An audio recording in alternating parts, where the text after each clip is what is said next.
August 3rd, 2020, Tech for Seniors episode number 19. One more till 20, Huey. Wow. Where's the time gone?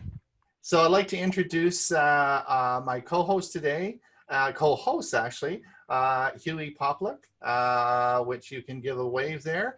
And of course, there's our security guy, Bob. He's a tough guy. He doesn't let anybody in that shouldn't be here.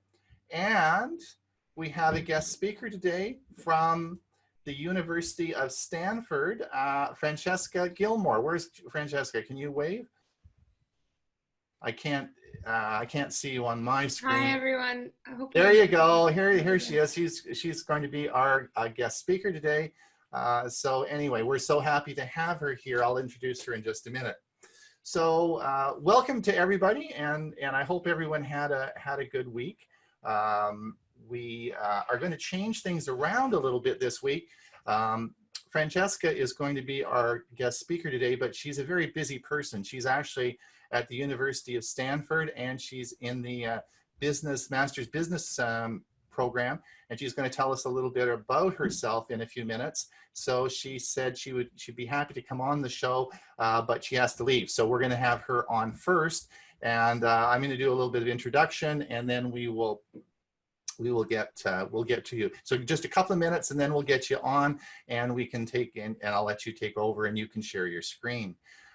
So the news of the week, we had lots of fun this week. I just wanted to let everybody, I wanted to share my screen here. Hold on a sec.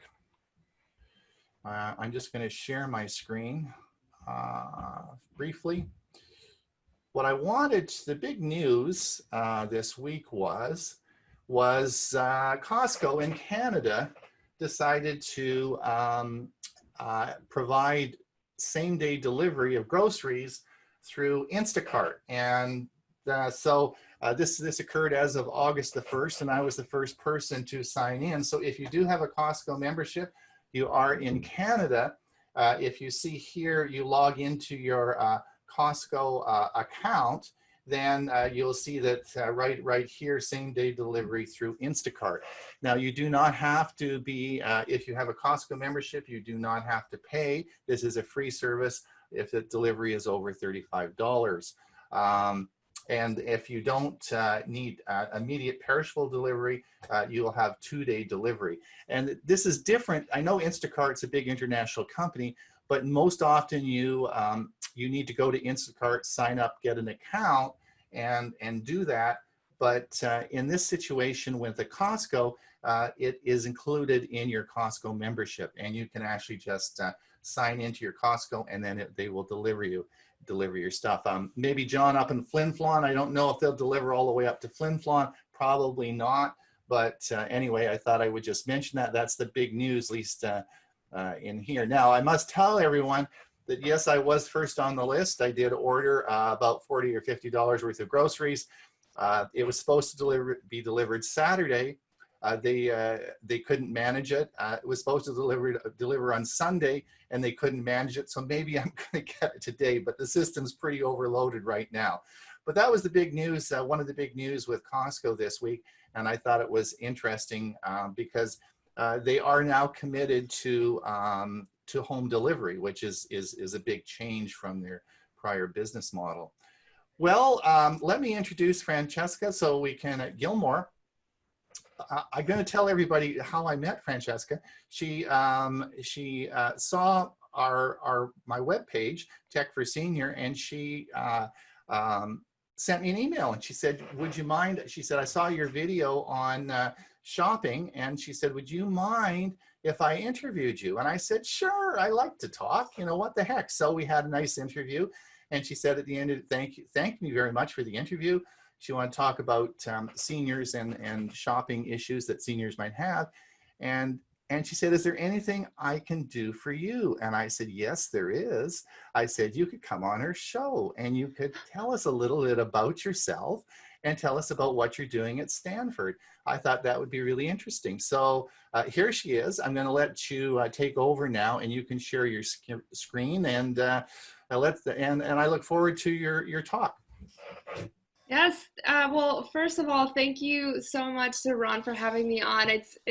I've seen a couple of the episodes, and I think it's just a great source of information. And it's just really good to connect with people right now when we're all kind of isolated at our homes. Can everybody see my slides okay? Yeah, yep. Yep. Perfect. Ron started with that really kind introduction. He was really doing me a huge favor by meeting. I'll just give a quick presentation on what I'm up to and who I am. Ron covered the basics. My name is Francisca Gilmore. I was born and raised in Latin America. I moved between Ecuador, Colombia, Costa Rica, and I moved to the US when I was 15. And I am now currently studying at Stanford Graduate School of Business, which is located in Palo Alto in California.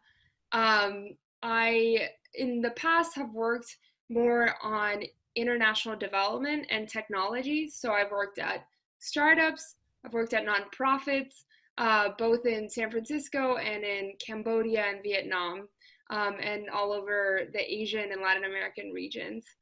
And I came to the business school here to focus on entrepreneurship. So I think it's phenomenal that there are so many people starting companies these days. A lot of them are kind of targeting things that, like laundry service or dog care.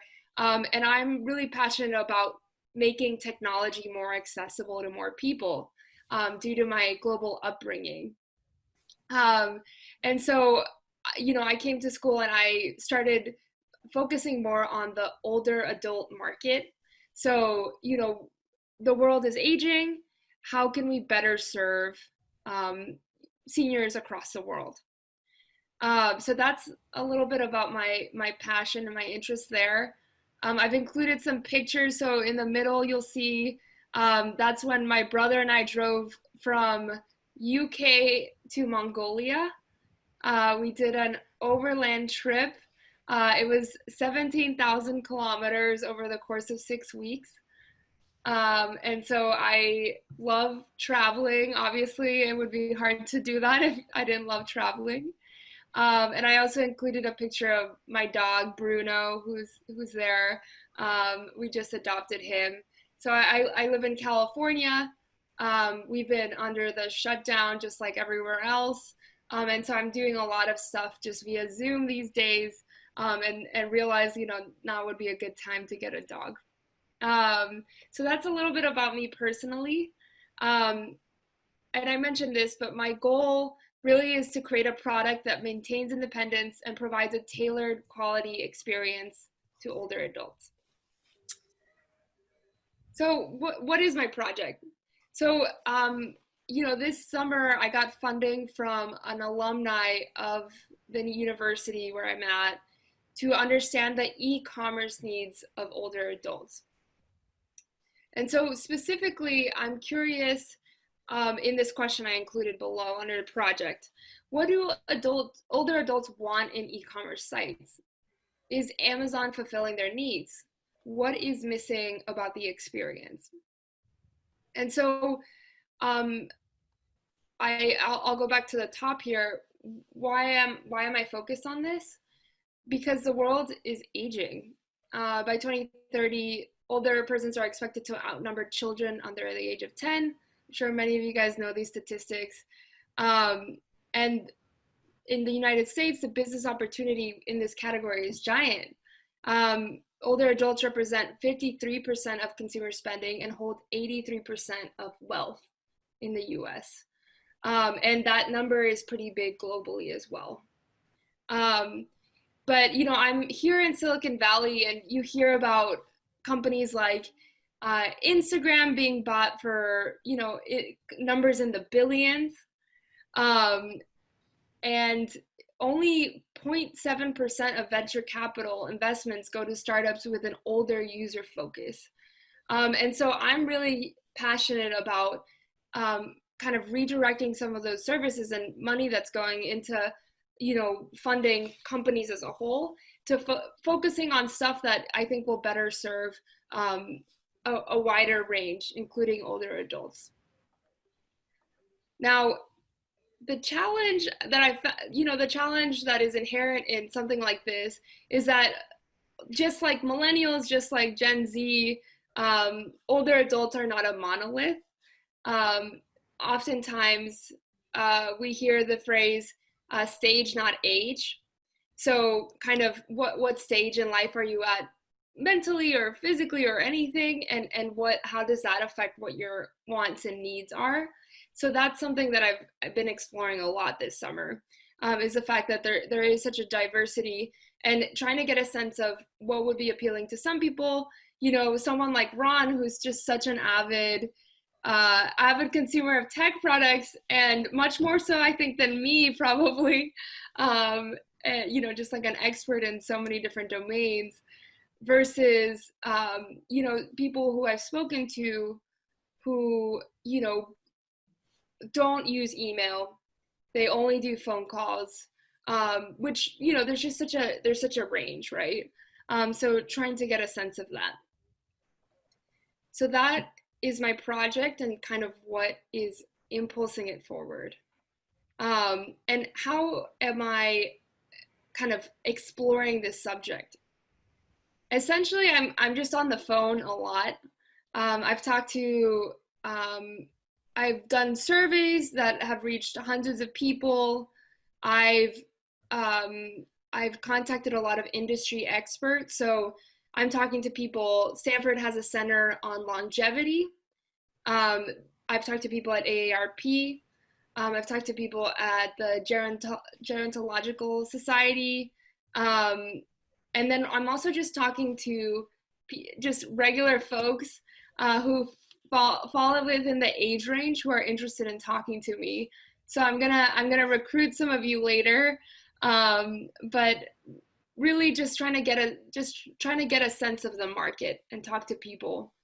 And so it's been really interesting, and lots of findings. A lot of them fairly obvious, but then some that I think merit more digging into. So what have I learned? For online shopping drivers specifically, and that's really what I'm talking about with e-commerce. I'm talking about, how willing are people to shop online.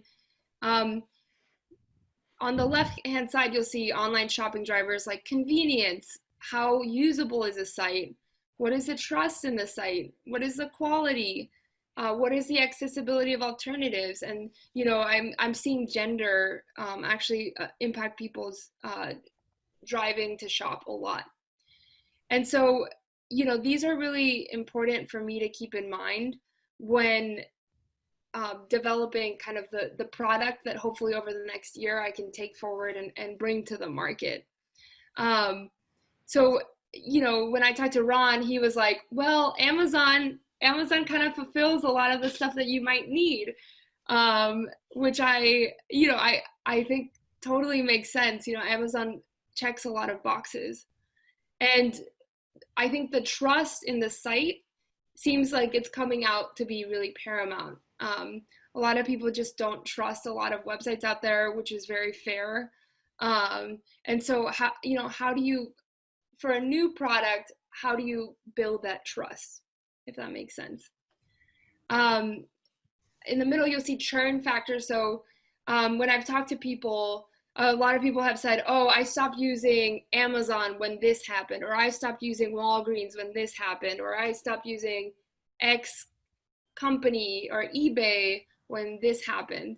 And I found that people churn when the quality is unsatisfactory, shipping expectations aren't met, returns are hard. So there's just a bad experience. It's just not very accessible. People churn when there's a confusing user interface. So, just poor layout. And also people churn when, they've bought something and they've been disappointed and just said, it doesn't compare to physical shopping, which, there's some things like a car, which, it might be really hard to ever replace shopping in person. And then just some high level trends. I'm seeing people aren't browsing as much. People kind of know what they want. They're not really looking to just spend hours and hours kind of shopping. Lots of gifts, house, Homer, and some clothing in terms of shopping online. And then, you know, the paramount importance of customer support.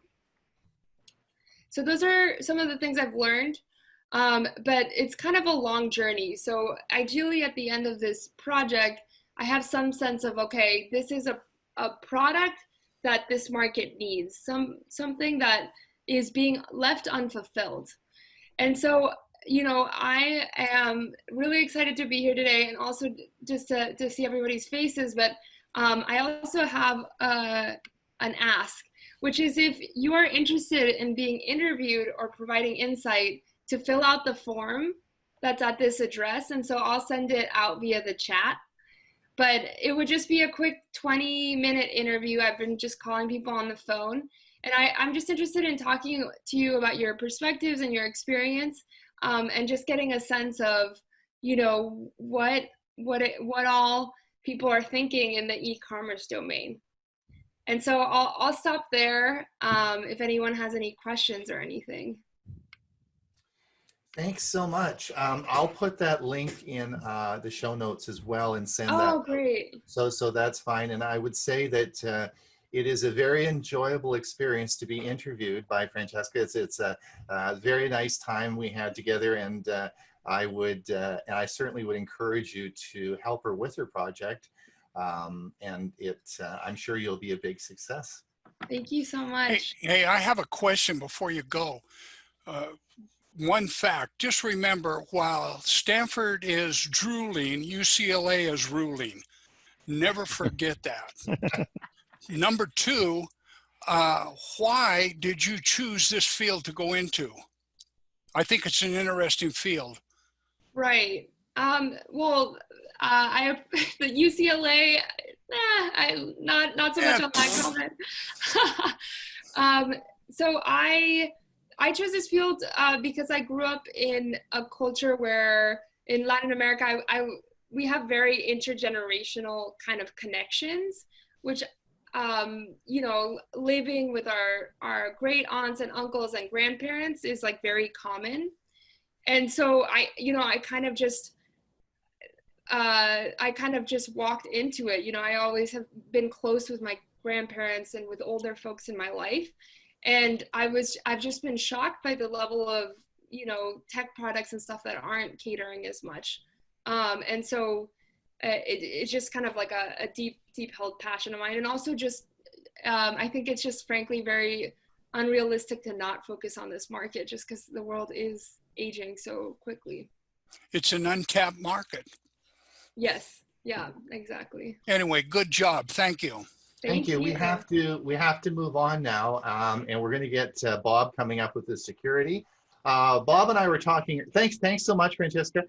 If you want to stay and listen to the show, that's fine. Or if you want to leave, that's okay too. I mean, we're happy to have you stay if you like. Yeah, I'm going to stay for a few more minutes. Thank you so much for having me on. Thank you. Okay. Thanks for coming.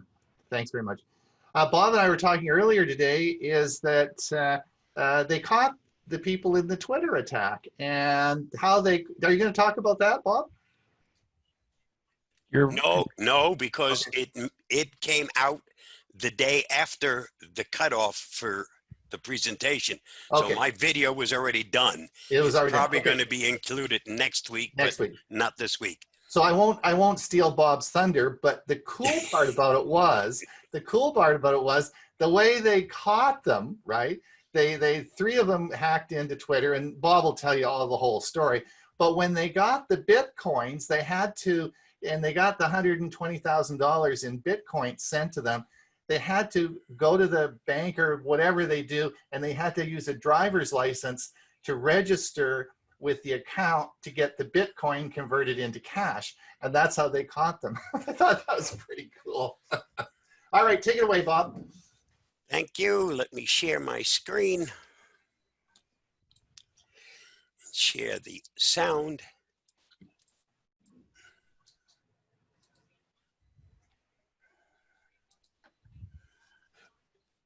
thanks to Avast. Here is the Security News Roundup for the week ending July 31, 2020.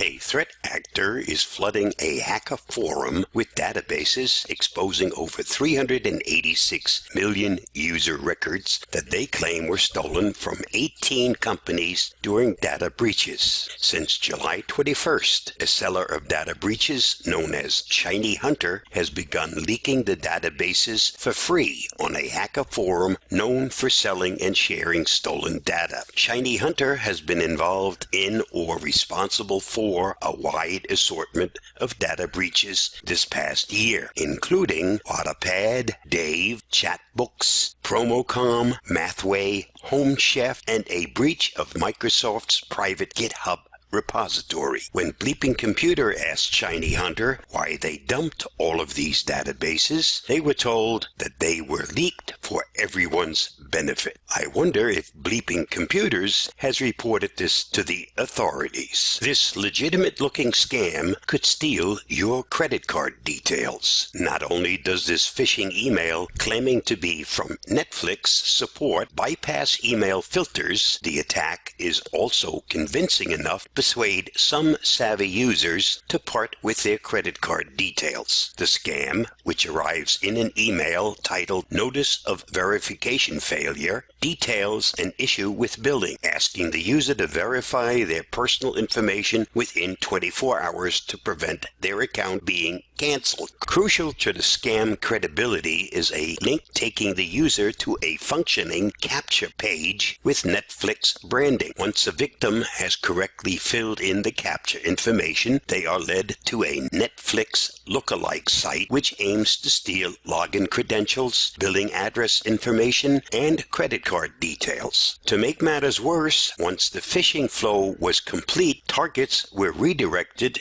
to the real Netflix homepage, none the wiser about being compromised. IBM pushes its annual study on data breaches, which looks at causes, costs of damages, and trends on a global scale. This year's report found that data breaches cost the victimized organizations an average of $3.86 million in damages. Healthcare was found to be the industry with the most expensive data breaches, costing victims an average of $7.13 million, and the U.S. proved to have the highest cost of damages of any country, paying an average of $8.64 million per data breach. It's true that in cyberspace, the best way to make quick money is trafficking information. Data breaches, ransomware, you name it, commented Avast evangelist Louis Corones. It has become a popular saying that data is the new gold. Avon data breach leaks 19 million records. International cosmetic giant Avon suffered a data breach in June due to a misconfigured cloud server that publicly exposed 19 million records, including personal information and technical logs. The information compromised 7 gigabytes of data and seems to have been exposed for 9 days before it was discovered on June 12th. The data contained info on customers and employees alike, containing phone numbers,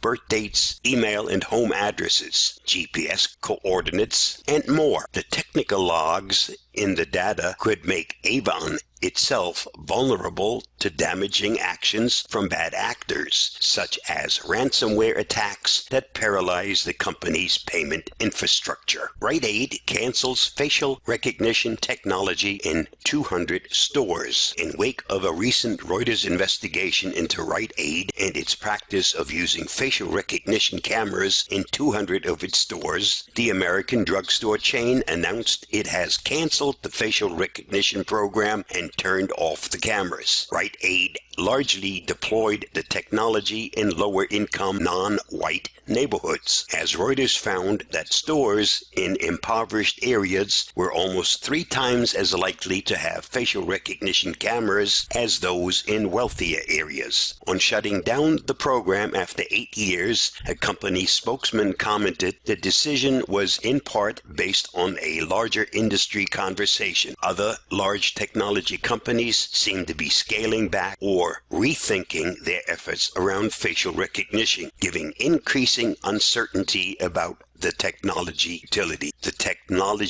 utility. The National Institute of Standards and Technology finds face masks thwart facial recognition technology. The U.S. NIST published a report this week, which the agency says is the first in a planned series of facial recognition tests where the face are partially covered by protective masks. The study found that even the best among 89 commercial facial recognition algorithms had problems matching photos of people with digitally applied face masks to photos of those same people without masks, turning up error rates between 5% and 50%. Researchers learned that the facial recognition technology was less accurate when noses on the faces were more covered. They also learned that the mask color matters, as black masks degraded recognition performance more than light blue masks did. That's all the tech news for this week. Stay safe. See you next week. Bye-bye.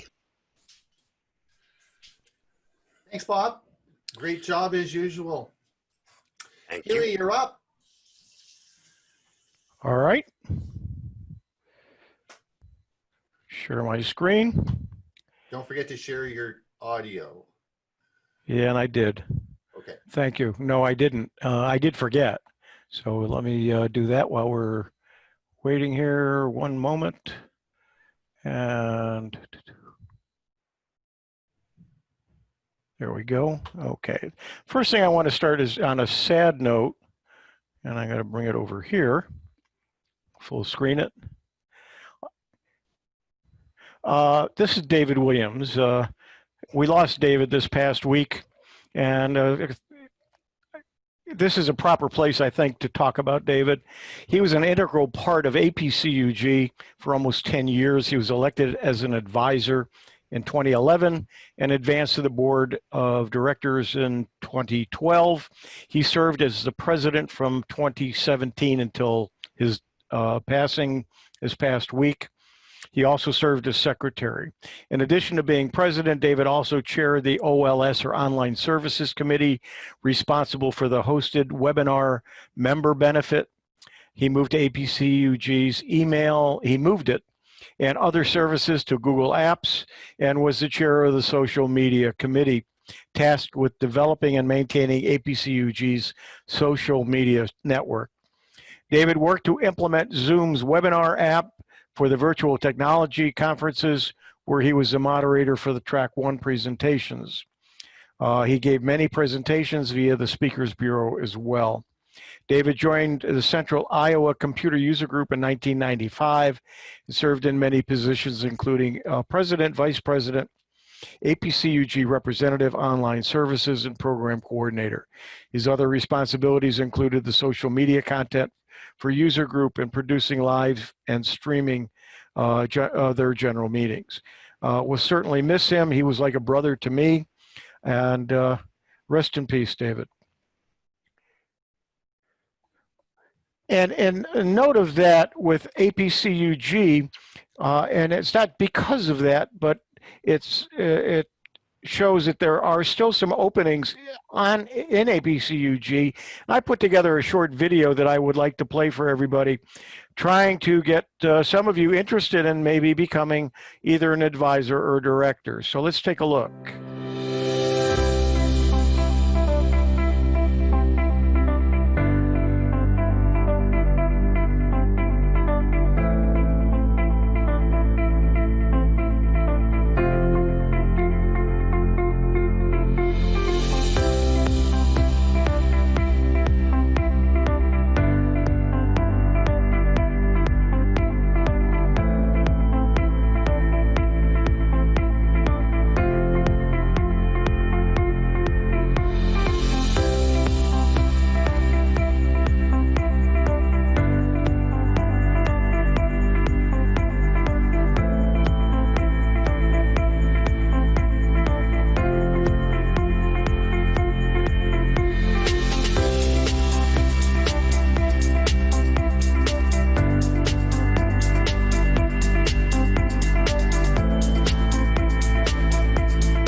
All right. So if any of you are interested, you've got some spare time, you like working with other seniors and other groups, being an advisor on the board of directors is a good position for you. And because we're doing everything online now, you don't even have to travel anywhere to be a part of the organization. And to change gears once again, I have a Starlink report for this week. The Starlink report. The Starlink report. This is the Starlink report for August 3rd, 2020. I'm Huey Poplock. This week, OneWeb, the British government and Bharti placed the winning bid to acquire OneWeb back in July, with each agreeing to invest $500 million to revive the mega constellation startup from bankruptcy. I reported that in the last Starlink report. Hughes Network, an original OneWeb investor, said July 27th it would put $50 million into the consortium that is purchasing OneWeb out of bankruptcy protection. On another front, Amazon, Project Kuiper. On Wednesday, the FCC's 5 commissioners unanimously voted to permit Amazon to launch its Kuiper fleet. The Federal Communications Commission granted Amazon approval by a 5-0 vote to deploy and operate a constellation of 3,236 satellites. The authorization allows Project Kuiper to deliver satellite-based broadband services in the United States. The question is, which rocket or rockets will launch them into orbit? Obviously, it won't be SpaceX's rockets. However, Bezos in 2000 founded an aerospace company called Blue Origin that's working to develop reusable rockets, just as SpaceX has already done. Amazon will invest more than $10 billion in Project Kuiper, but the clock is ticking for Amazon to execute. The FCC requires 50% of its satellites to be operational by July 30th, 2026, and the remainder of its fleet to launch earlier than July 30th, 2029. It will offer a way for carriers to offer high-speed LTE and 5G wireless connections to their customers in more areas where they don't currently have ground station infrastructure to do so. The plan is to first address the U.S. market and then expand the Kuiper network globally from there.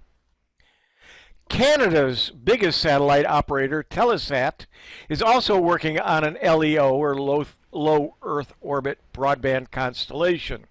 Telesat may play the pivotal role in Amazon's plans. Decisions about whether Telesat moves forward with its constellation will have a significant consequence for Amazon's ability to deploy the Kuiper system. Here's a picture of Elon Musk from Starlink and Jeff Bezos of the Project Kuiper and Amazon. SpaceX has already deployed more than 500 Starlink satellites, constructed user terminal and ground stations, and even launched a private beta that would result in the primary public service later this year. SpaceX and Starlink had to postpone the liftoff of Starlink 9 this past Saturday due to a hurricane. It's been rescheduled for Thursday, August 6th. Starlink 10 and 11 were scheduled for July and are waiting to be rescheduled soon to try to get Starlink back on plan. Their beta program is set to start soon.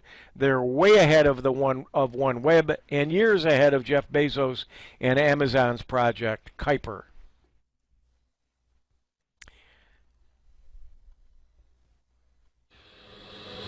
The Starlink report. This has been the Starlink report. And that's my report for this week. Well, thank you so much, Huey. Huey, when is Starlink going to be in operation so we can join it? You can go online and sign up I've Now, done that, and I don't get anything. I have not gotten an email from them. no, and you won't until they're ready to start their beta. And they're going to do a closed beta, probably with employees and maybe Tesla owners first.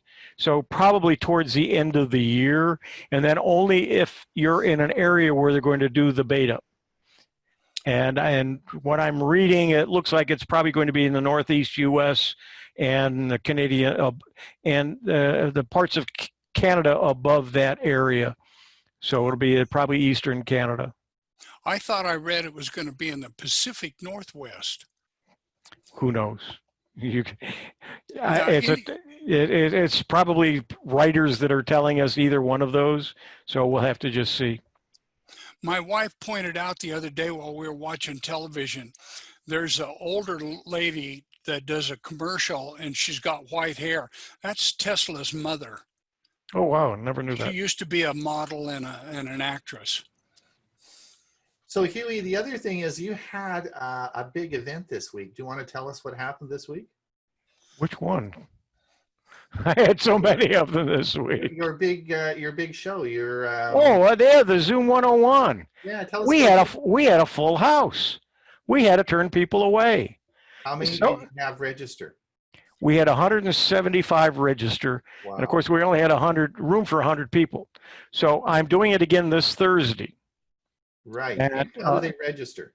I can post the address when I turn it over to you. While you're talking, I'll go get it and I'll put it in the chat box. In the chat But it's box? free and it'll be the same one. If they want to return, they're welcome to.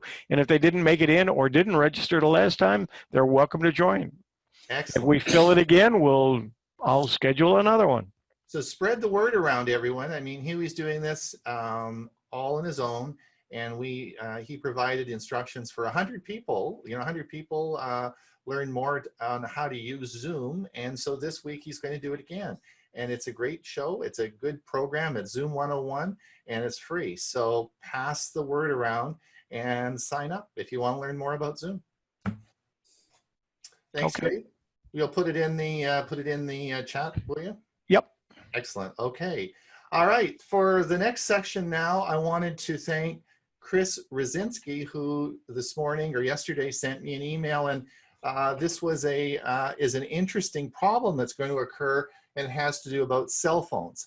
And so I'm going to be playing you a video on about cell phones and the discontinuance of the 3G band. And some of you may have old flip phones or some of the very early 4G phones, and you're going to have big problems continuing to operate these phones at the end of this year. And I wanted to just play you this video now, and just hold on a second here. I will share my screen. Now, this was produced by the Mobile Internet Resource Center and is a public YouTube broadcast.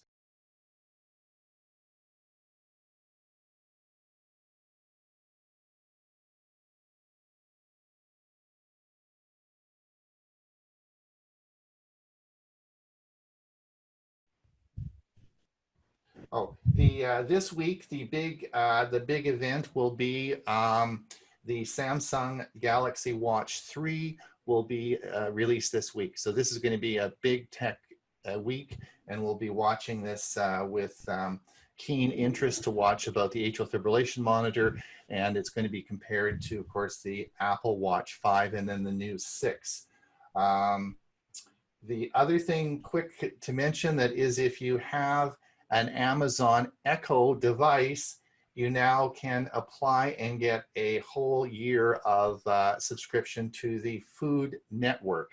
And I use the Food Network a lot, and I have a Amazon show, which will be certainly used. We'll use that a lot. All right.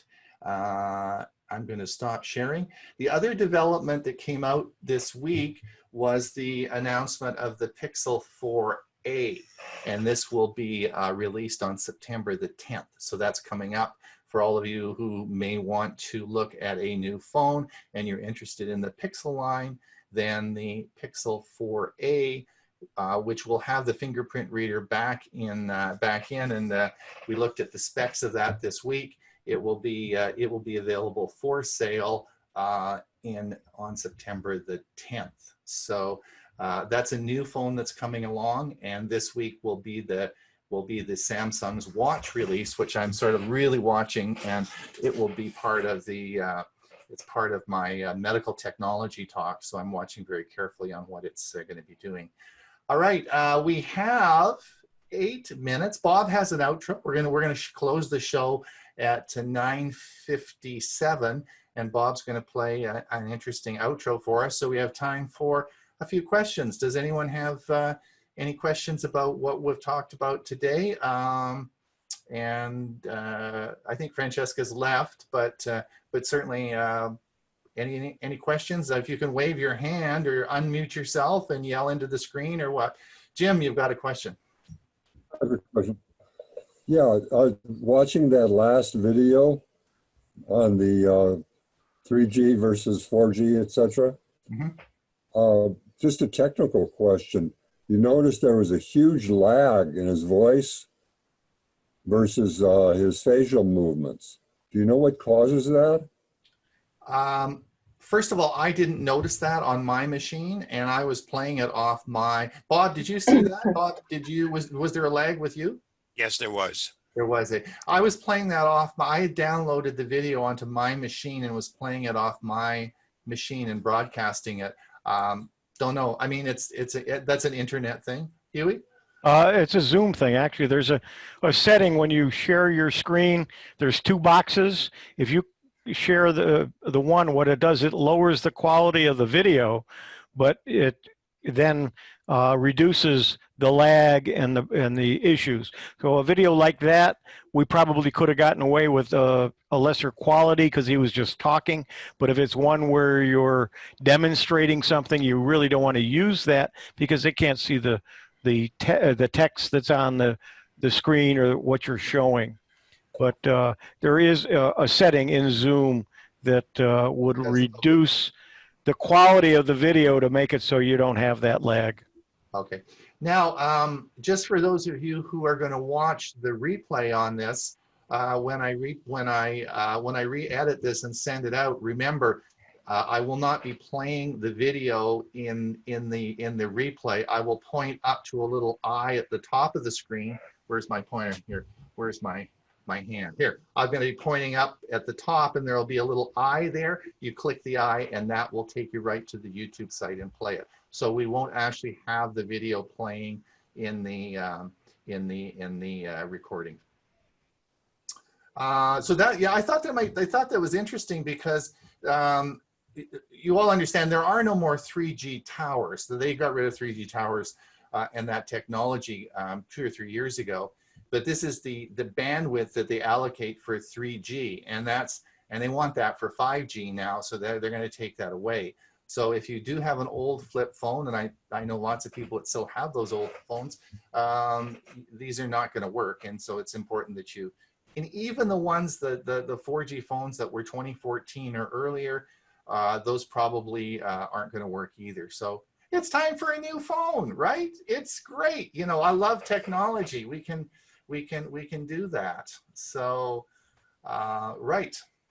I think there was another question. Go for it. I can't. Huey, can you see all the screens? I can only see. I see 49 of them.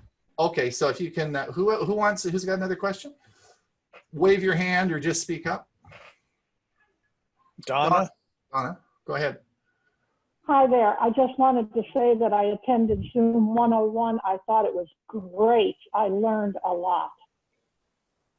Thank you. And I did post the link to get to the registration in the chat box. And Huey, that's going to be, you recorded that, so it will be a YouTube video, correct? That's correct. So if you can't make it and you can't go to the show, you can replay it and watch the video. And the video I did for APCUG, for those who might be interested in watching that over again to get an idea what it is to be an advisor or director, that's on the APCUG website as of this morning. They finally put it up today. Hey, Huey, what time and date is it? Is your class? Thursday at 2 p.m. Eastern time. 11 o'clock That'd Pacific. be 11 o'clock Pacific time. One thing I wanted to mention to everyone is there was the other news report I didn't talk about yet, and it was Amazon's Prime their streaming service has doubled in capacity since last year. It's that popular. So if I know a lot of you have Netflix, but you also have a lot of you have Amazon Prime accounts. If you're not using, my daughter, she was going through and she. Let me just, yeah. So if you have Amazon Prime and you're not using that on your streaming service and you're just using Netflix, you're missing out on a whole bunch of stuff. So it is an extremely popular service, and I was amazed that they actually doubled in capacity since last year. So it's a big one for it. And it has all the movies and a lot of the same stuff that's on Netflix. So if you do have Prime and you're paying for it, make sure you use that, because otherwise you're just not getting full value for your Prime account. Richard Maxfield's got a question. Yes, Prime is just fantastic, and I mean their movie and a lot of the British stuff's on there. It's just a fantastic site. I use it a lot, and also the music selection. They've just tremendous Prime music, and it's part of your Prime, and you don't have to be subscribed to Apple Music or any of the others. And I use it all the time and streaming, and or when I'm where I can do Wi-Fi on my phone, or so it's really a great site, and it needs to be used. Absolutely. Thank you. For sure. Yes, for sure. It works really, really well. Got a question about your Zoom class. Okay. For members who don't know how to use Zoom, how do they get on the class to begin with? Most of them at least can get that far, but they don't quite know what they're doing. But if they have some questions, or if I can help, what I've done, actually, some people have emailed me, and I've gone one-on-one before the class and got them at least online. The first time we talked about it on the telephone, and I talked them through it. So I'm willing to do that if you, as long as there's not 50 people, if there's just a few of you who really can't get on, or if you know somebody that can't get on, I'm willing to give them my phone number, and I'll talk them through to get them online that first time. And then when they come back on for the class, they'll know how to get on. All right, appreciate it. Thank you. Well, you guys, guess what? It's time again, right? Another meeting in the 19 in the bag, and we'll be for 20. I guess we should have a glass of champagne next week. What do you think, Huey? Oh, a bottle anyway. What do you mean glass? Come on now. What do you say, Bob? Should we have a drink next week? Good idea. Yeah, there we go. It'll be episode 20 next week. We'll all be back at the same time, and hopefully everybody had a good time today. We had a bunch of different things. Next week, I'm going to start I'll be talking on home networks, and that'll be over the next 3 weeks. Hugh will have some stuff. Bob will have some stuff. We'll have a good time. I hope to see everybody back. Bob has an outro that we're going to play. This is, he's done this before, and he's going to play this, and I'm just going to end the movie. I'm going to end the show at the end of this. So we'll see everybody. Thanks for coming. Thanks, Bob. Thanks, Huey. Bye, everybody. Thank you. Bye, everybody. Enjoy Bob's. And we'll see everybody. We'll see everybody. You stop sharing, Bob. Yeah, I know. I wasn't sure if I had the sound on. Okay.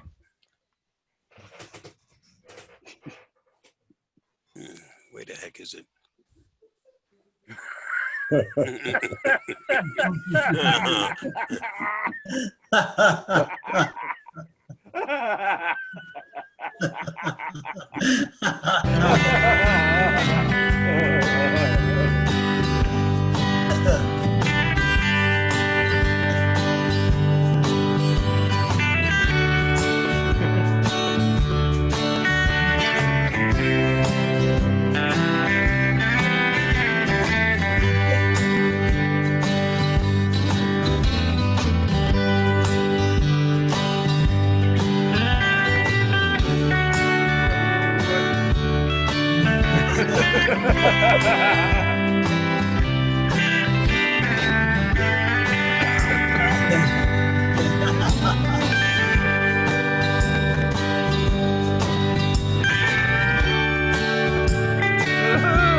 That's a good one.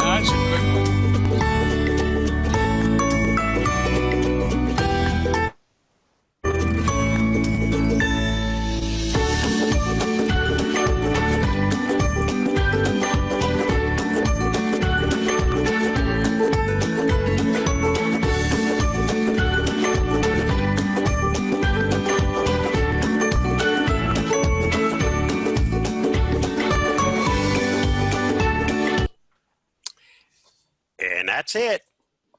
All right. See everyone next week. Bye, everybody. See you next week. Good job. Good job, all.